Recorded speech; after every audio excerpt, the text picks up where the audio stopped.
नर्मदे भर समाज के इस अभियान में, समाज जोड़ो अभियान में, मैं आज बैठा हूँ श्रीमती रमा टेमले जी के साथ। समाज का एक ऐसा नाम है जो कई विधाओं में पारंगत हैं। आप मूर्तिकार भी हैं, आप लेखिका भी हैं, आप कवियत्री भी हैं, कई मंचों पर आप सम्मानित हो चुकी हैं। समाज की युवतियों के लिए, समाज की महिलाओं के लिए आप एक अच्छा प्रेरणा हो सकती हैं, आप एक अच्छा प्रेरणा दे सकती हैं, आप एक सही राह दे सकती हैं। इसलिए हम आज शुरुआत कर रहे हैं महिलाओं के इस इंटरव्यू से और दीदी से जानना चाहते हैं। दीदी, महिलाओं का जो एक विशेष महत्व होता है समाज में, वो एक अपना स्थान है और उस स्थान में समाज को आगे लाने के लिए या बच्चों को आगे लाने के लिए समाज की मुख्य धारा में वो एक अहम भूमिका निभाती हैं महिलाएं। तो हम मिलते हैं श्रीमती रमा टेमले दीदी से और जानते हैं उनके अपने विचार। दीदी नर्मदेहर, बहुत सारी विधाओं में आप पारंगत हैं। समाज की महिलाओं को मुख्य धारा में लाने के लिए या समाज को आगे बढ़ाने के लिए आप कोई अगर मैसेज देना चाहती हैं, कैसे ये सारी चीज़ें हो सकती हैं, थोड़ा सा आप बोलिए। नर्मदेहर, जय नर्मदेश्वरी। समाज में काफ़ी अच्छी अच्छी छवियां हैं और बहुत कलाकार भी हैं। कहीं किसी विधा में कोई पारंगत है, कोई किसी में है। इन सबको अगर जोड़ लिया जाए और विशेषकर जो समाज में कमज़ोर महिलाएं हैं उनको भी जोड़ लिया जाए और आपस में मिलजुल कर उन्हें सपोर्ट करके किसी भी विधा में पारंगत करके उनका बिजनेस शुरू कर सकते हैं।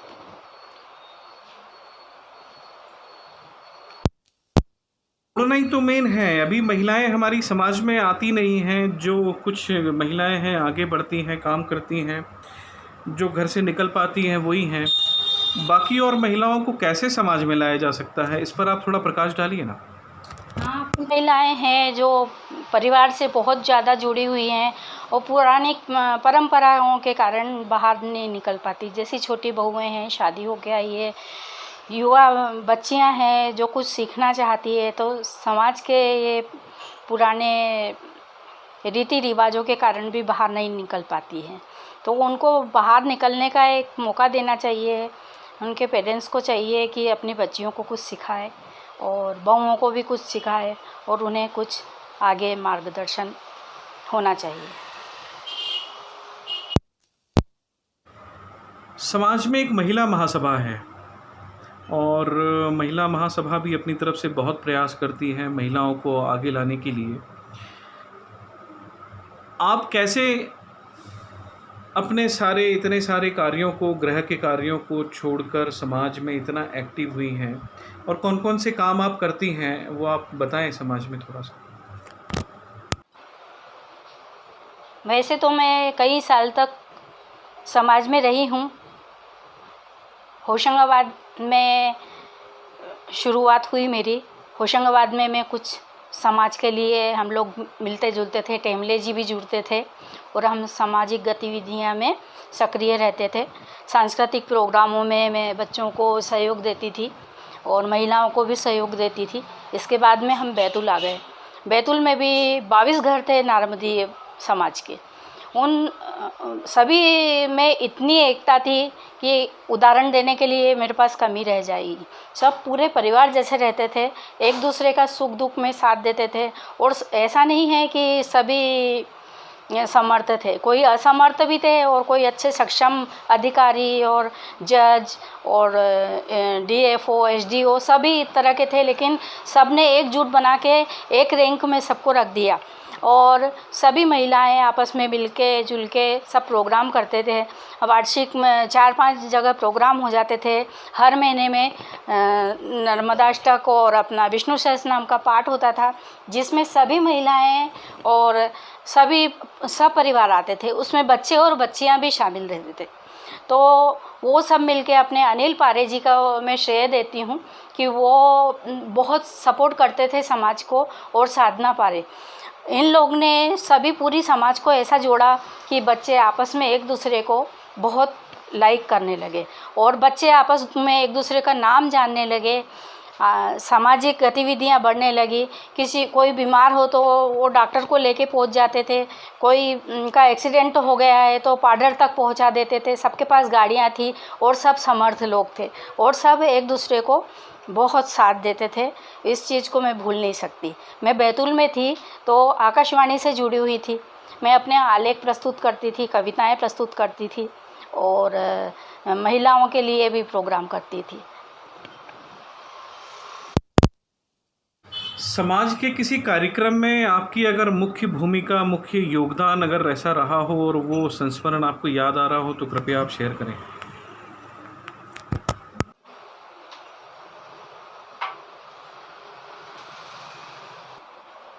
बैतूल में अनिल पारे जी शरद पूर्णिमा का प्रोग्राम रखते थे और उसमें सभी महिलाओं को बहुत ज़्यादा सम्मान मिलता था। महिलाएं आगे होकर एकजुट होकर काम करती थी। इसमें मैंने एक उदाहरण देखा कि अगर कोई खर्च नहीं कर पाता है तो अपनी यथाशक्ति होकर खड़ा हो जाता है तो हाथ जोड़कर वो भी सम्मिलित है। ये देखने के लिए मिलता है कि एक बहुत बड़ी बात बताती हूँ मैं, मेरे को देखने को मिला कि समाज के सभी लोग काम करते थे और सभी एकजुट होकर काम करते थे। मैंने अनिल पारे जी को टाटपट्टी उठाते तक देखा। इतना अच्छा उनका व्यक्तित्व है और उनसे हमको सीखने का मिला। तो सब पूरा समाज उनके पीछे एक लाइन हो गया और आज तक हम उस चीज़ को नहीं भूल सके। आ गए हैं, सब दूर दूर हो गए, लेकिन हमारे रिलेशन इतने हैं कि अभी मेरी बच्ची की शादियों में सब उपस्थित हुए और मुझे बहुत खुशी हुई। दीदी, आप एक कवित्री भी हैं और मैं ऐसा चाहता हूं कि एक कविता पाठ अगर आप दे पाएं तो अपनी कोई एक 4 लाइनें किसी कविता की सुना पाएं। ज़रूर। मैं साहित्य में धनाक्षरी पे अभी फोकस कर रही हूँ अपना और वो लिख रही हूँ। तो मैं एक वर्षा का समय भी है तो मैं वर्षा पे एक धनाक्षरी प्रस्तुत करने जा रही हूँ। बरखा रानी पहले जल्दी नहीं आई, अब देखो लगी झड़ी, दिखे कितनी सुहानी है। उमड़ घुमड़ गरजे बरखा, देखो काले बादल, उमड़ घुमड़ गरजे देखो काले बादल, बिजुरिया चमकती बादलों की रानी है। झर झर बरसती पहले वो बूंदे टोली, ठंडी ठंडी हवा देखो कितनी सुहानी है। बरखा रानी पहले जल्दी नहीं आई, अब देखो लगी झड़ी कितनी सुहानी है। बढ़िया दीदी, बहुत शानदार। बरखा रानी पहले नहीं आई और अब लगी कितनी प्यारी झड़ी है। और अंत में दीदी, आपसे एक समाज में महिलाओं के लिए कोई अगर मैसेज आप देना चाहती हैं तो एक मैसेज दीजिए जिस मैसेज से प्रभावित होकर महिलाएं समाज से जुड़ी रहें और जुड़ें। मैं यही मैसेज दूंगी कि जो भी बहनें हैं वो जिस एरिया में रहती है वो सब आपस में मिलजुल के और कोई भी प्रोग्राम करे, बीसी करे, उसके द्वारा जुड़ती रहे। इसके अलावा कोई को किसी कुछ विधा आती है तो हफ्ते में एक दिन सिखाएं, वो आपस में सीखें। इससे आगे समाज की बच्चियां और जो बहुएं हैं वो सीखेगी और आगे बढ़ेगी। और वो कोशिश करना चाहिए पूरा घर को संभालते हुए अगर अपन बाहर थोड़ा कुछ काम करते हैं तो व्यस्तता से मन भी खुश हो जाता है और व्यस्त रहते हैं तो अच्छा रहता है, मन में भी अच्छा लगता है। बहुत बढ़िया दीदी नर्मदे हर, आपने महिलाओं को जो एक मैसेज दिया है कि अपने संस्कारों को ध्यान रखते हुए, अपने बच्चों में संस्कार डालते हुए स्वयं समाज से जुड़ें और समाज को भी आगे गतिशील रखें, मैं समझता हूं कि एक अच्छा संदेश है। नर्मदे हर। नर्मदे हर भैया।